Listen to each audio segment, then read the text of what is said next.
Alright, good evening folks, it's Enforcer Matt and welcome back to another short war video, and today we have very ominous news out of Europe, Ukraine, and Russia, and let's jump right into it. This morning, Denmark has issued an urgent mobilization of reservist forces in their country to combat the suspected Russian drone incursions which continue to breach NATO airspace. Meanwhile, in Russia, Putin has just ordered the largest military draft since 2016, which is expected to add over 135,000 soldiers to the Russian military, which has caused major concern amongst NATO allies. Meanwhile, the US Air Force has sent dozens of aerial tankers to Europe as NATO launches the largest air operation in modern history around the Russian border and Russia's Kaliningrad enclave. Also, we've heard that some Polish and British leaders have now stated that their countries are at war with Russia and they warn other NATO members to wake up before it's too late. So, very ominous and very big news out of many different regions today, and let's jump right into it in our first post, which goes to Fintech's network. And this right here is our biggest story of the day. Right now we're hearing that several hundred Danish soldiers have been urgently called up for duty in Denmark, according to local reporting, citing a confidential mobilization order, and the order directly references the recent drone incursions into Danish airspace. Now, this is a very big move, by the way. Calling a reservist, that is not usually the first action that militaries take to respond to provocations. So this is obviously a very big piece of news right here, and we're really not getting too many details on it right now because of course it is a confidential mobilization order, and right now it was leaked to a local TV station in Denmark, so the details are a little bit sparse right now.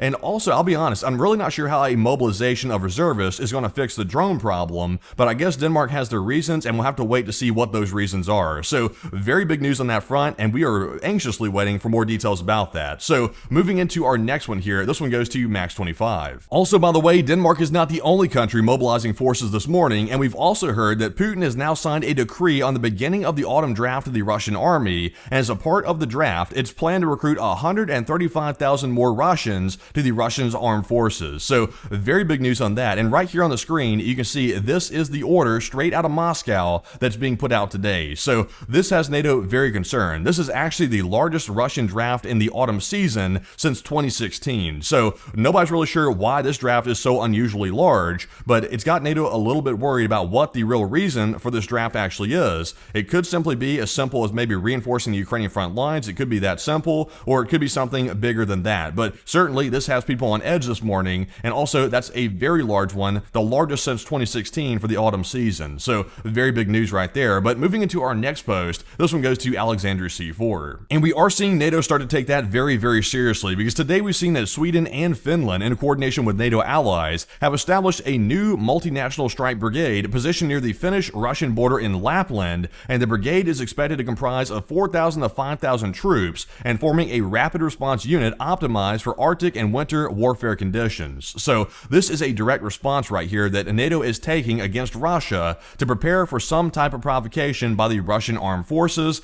Right now we don't know what that provocation might look like, but Russia is certainly escalating, and it's better to be safe than sorry, and it looks like Sweden and Finland are definitely taking that very, very seriously. So the Finns have dealt with the Russians before. It's nothing new for the Finns, and I trust in the Finns to be able to hold their ground very well, and also Sweden as well, I would say. So very big news on that front, and also a very large brigade being formed of about 5,000 troops to respond in a rapid response unit to any type of Russian aggression. But we're also moving on to our next article here, which goes to Alexander C4 yet again, and also France is jumping in this entire NATO response as well, and France has announced today they are deploying a counter-UAS detachment to reinforce the Danish armed forces ahead of the European Union summit in Copenhagen on October the 1st and the 2nd. And right here you can see this is the press release from the French armed forces, and they are deploying counter-drone technologies inside of Denmark to try to deal with this drone issue. Now, one thing also, the European Union summit is apparently taking place in just a couple of days in Copenhagen, which is where these drones have been spotted that are flying around the Danish airspace. So I'm not really sure if that's a smart idea, to be totally honest, but of course it looks like they're going to follow through with it anyway, and they're simply going to deploy anti-drone technology to hopefully take these drones down, and hopefully the drones don't do anything while this European Union summit is going on. So very big news on that front as well, and France is getting involved in their own way. But moving into our next post, this one goes to Ocean Defender. Also, it's a very, very busy day over NATO airspace today, with NATO assets flying around pretty much everywhere over NATO airspace near the Russian border, and we've seen today that NATO command and control surveillance and aerial refueling assets are up over the Baltics and Poland, including a NATO E-3A Sentry, as well as it being near the Poland and Ukrainian border. So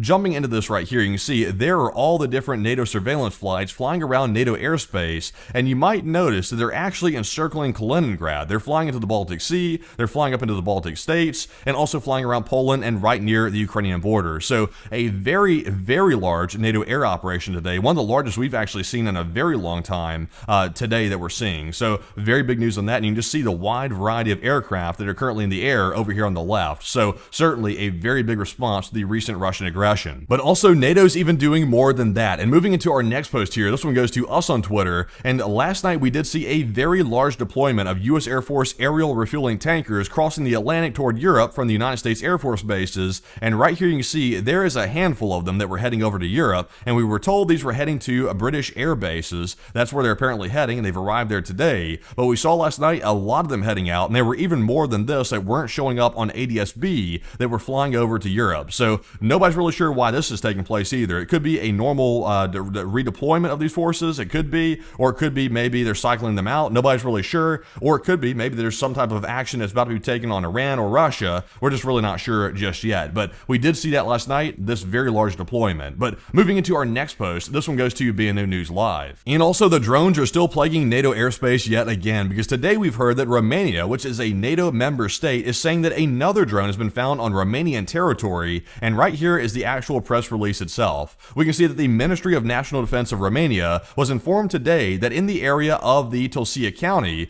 the existence of drone fragments was reported, and a mixed team made up of specialists from the Ministry of National Defense, the Romanian Intelligence Service, and the Border Police were conducting research on site with the fragments to be removed for expert examination. So this is just yet another in a long string of sightings that has been seen in NATO countries of drone fragments just mysteriously popping up on their soil. So it's up to speculation how you think they got there. They could have crashed on that territory. They might have been maybe placed there. There's no telling right now. But also this is in addition to Estonia finding a washed up Russian drone on their coast yesterday from the Baltic Sea. So it looks like tons of drones showing up everywhere in NATO countries, and nobody's really sure what's going on with that. Nobody's really sure, but I think we have a pretty strong idea what's going on, but nobody's really saying it in the public. So that's what we're also hearing out of Romania. But moving into our next post, this one goes to Nexta. And we can also see here that Norway, Sweden, and Denmark were also invaded by nighttime drone flights yet again last night for the probably, I don't know, it's like the 5th day at this point. I can't remember, even keep it straight. But we did get a video showing one of these drones in the sky. It's a very blurry, very dark video. You really can't see much from it, but it is showing you some type of lit up object in the sky. So let's take a look and see what we can spot from it and see what we can gather. So right here, this is an eyewitness on the ground taking this video, and right there you can see there is an object lit up in the sky, and the eyewitness, I believe, is saying that that might be a drone. So we're seeing it there. It appears to have some type of blinking lights on it, maybe navigation lights, which would be pretty much the same as the other drones that we spotted in the sky so far. So sadly, we don't have any really good videos of these things happening. They're all happening at night when people are actually filming them. So we don't have any good video evidence of it. I wish they would get a very clear video showing the drones in the sky, but right now we simply don't have that. So we'll have to wait for one to come out. But moving into our next post here, this one goes to Inside Geopolitics. And also, we are getting some wild statements out of NATO countries today, with some of the NATO officials saying that they are already at war with Russia and a new form of warfare called hybrid warfare, which includes sabotage attacks and covert sabotage like that across NATO countries. So we are hearing that allegedly, according to the former head of MI5, the UK is at war with Russia, and also allegedly, according to the Prime Minister of Poland, Tusk, he says Europe must realize that it's already at war with Russia. So some pretty strong statements right there, and that also matches up with the Russian statements that one of the Russian officials made the other day, saying that Russia is currently at war with NATO in a certain way or another. So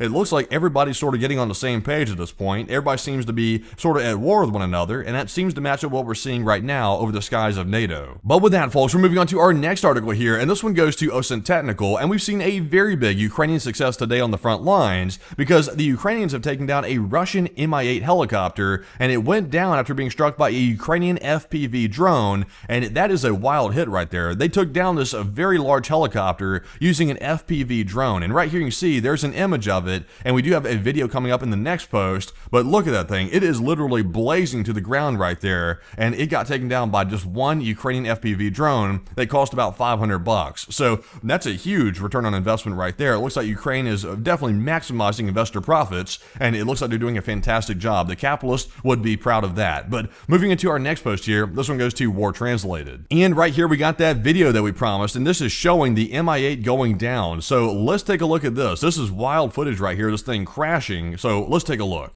All right, so right there is the initial moment of impact when that FPV just hit that helicopter, and there it goes burning away right there. And also, here's the extended video. You can see the thing taking off like a rocket through the sky. That thing's actually picking up a lot of steam there, picking up speed, and it is about to crash. You're about to see that in just a second. And right there you can see there's actually the fire coming straight out the side of it, and there's the helicopter crashing right there and skidding along the ground. So that was just an FPV that took that thing down, by the way, a $500 FPV. Also, look at that. There goes a Russian alligator helicopter flying through like really fast. That thing was getting out of there, but that is a crazy sight to see right there. A very big hit by Ukraine and a very big win for a very low amount of money, I must add. But moving into our next post here, this one goes to Alexandria C4. Also, another story is we're still hearing that the U.S. is strongly considering giving Tomahawk missiles to the Ukrainian military, and obviously that has Zelensky extremely happy, and he's glowing with joy over that. But we've heard today the rat, who is looking extra ratty today, as you do see right here, he's looking extra rat. Peskov has said today that the U.S. supply of Tomahawk missiles to Ukraine would not alter the battlefield situation, stating they will not change the dynamics on the front. So nobody ever said it was going to change the frontline dynamics, but it will change the behind-the-line Russian dynamics a lot, because the Tomahawks are long-range missiles, and those can go deep into Russian territory. So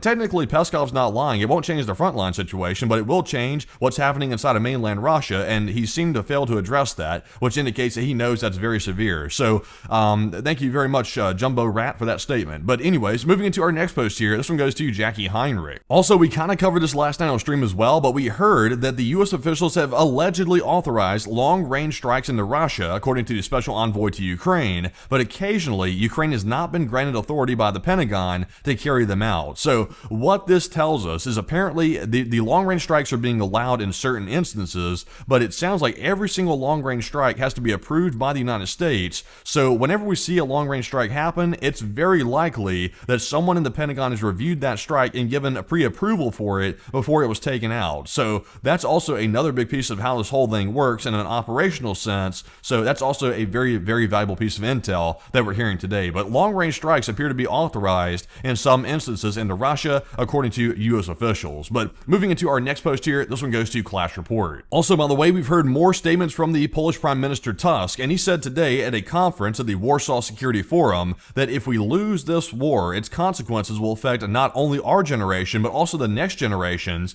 in Poland and in all of Europe and in the United States and everywhere in the world. So obviously he's placing a very big emphasis right now on winning this war in Ukraine, and also he's also placing a very big emphasis on making sure that NATO airspace can be protected as well. Poland is the one country taking a very strong stance against these NATO airspace incursions, and I would say big on Poland for that. That is the one country right there which is not scared to take on the Russians if they need to. So very big news from Tusk. But moving into our next post, this one goes to Spravdy Stratcom Center. We've also seen that the Russian fuel crisis is getting even worse, and we're seeing absolutely huge fuel lines today across Russia as the nation's fuel crisis continues to spiral, and in Khabarovsky Krai, a line for gasoline is spanning over 110 cars. So I'm not going to show the video right here. We've seen these lines so many times, and also you can kind of see it playing in the background right here. The lines are getting crazy at these gas stations. They're handing out fuel vouchers. You can see there in the video that the people are lining up at the gas station like crazy. This is happening everywhere in Russia, and right now the Putin regime can't really ignore it anymore, and they're having to address it, but Putin himself has avoided making any direct statements about it. So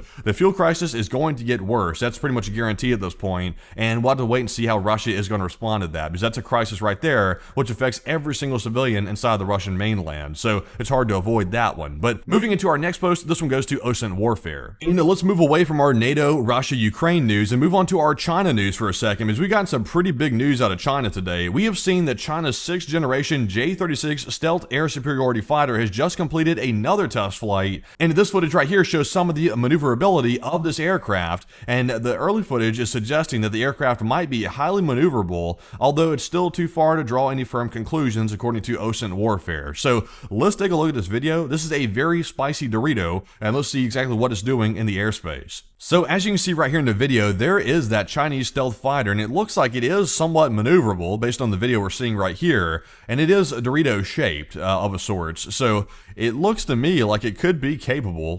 Can't write it off yet as a failure because it does look like it's flying quite well right there, but this is very limited. Can't tell too much from this one clip right here, so we'll have to wait and see how it holds up. But it looks like China is developing some pretty potent technology that we're seeing here in this video, so certainly something to keep an eye on. But moving into our next post here, this one goes to Disclosed TV, and China is also working on an ICBM that they just tested today, today using a hypersonic glide vehicle, according to some early reports. So let's take a look. So as you can see, there goes that ICBM moving through the sky right there. And this is a test that China conducted today, allegedly using a hypersonic glide vehicle. So we're not really sure exactly what the capabilities of this thing is, but they are testing it. It looks like the test was successful. So China is ramping up their efforts to get ready for a war, and it looks like they are definitely ramping that up fast. But that's the one video we have, so let's take a look at our second.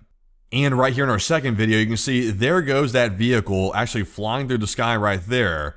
And you really can't tell much from this angle, it's pretty far away, but you can see that there was definitely a test being conducted, and there's apparently the launch site over there on the left, and there it goes to the skies of China. So very interesting to see that. Once again, a new test of a alleged hypersonic inside of China. But moving on to our next post here, this one goes to open source intel. And we're also getting big news out of the United States. The Pentagon is pressing missile manufacturers to significantly boost production of 12 critical weapons, including Patriot interceptors, the SM-6, the JASSM PRSM, and the LRASM. So it looks like they're trying to get that ramped up very quick. And also, manufacturers are being asked on how to achieve a 2.5 increase in output in just 6 to 24 months, with options like private capital and licensing being explored. So the Pentagon is playing catch up, it sounds like. They're trying to increase the missile production now that they're realizing that a war is here on our front doorstep. So hopefully they can get that running pretty quick, and hopefully we're not behind the curve on that based on what we're hearing right now. But with that, folks, that is actually our last post of the video. So if you found the video informative today, go smack the like button, and also if you haven't already, subscribe to the channel as well for more daily real-time updates just like this one, where we'll try to keep you up to date about exactly what's happening in the world. Everything's moving super quick these days, so it's definitely important to stay up to date with it, and we will try to do our best to keep you up to date. And also, folks, if you want to support the channel financially, you can do so on our Patreon page, and the link is in the description below for Patreon, where you can go over there and sign up for a monthly membership, and it could be as little as $5 or $10 a month. Any amount helps the channel tremendously, and we do appreciate the Patreon supporters very, very much. But with that, folks, we will see you tomorrow night at 10 p.m. Eastern on our next Nightly War News stream, and in the meantime, we will be monitoring all these massive stories happening around the world, and if there is something major that pops up, we will run an emergency live stream to cover that here on the channel. But in the meantime, though, we'll see you on Tuesday night, and with that, bye-bye for now.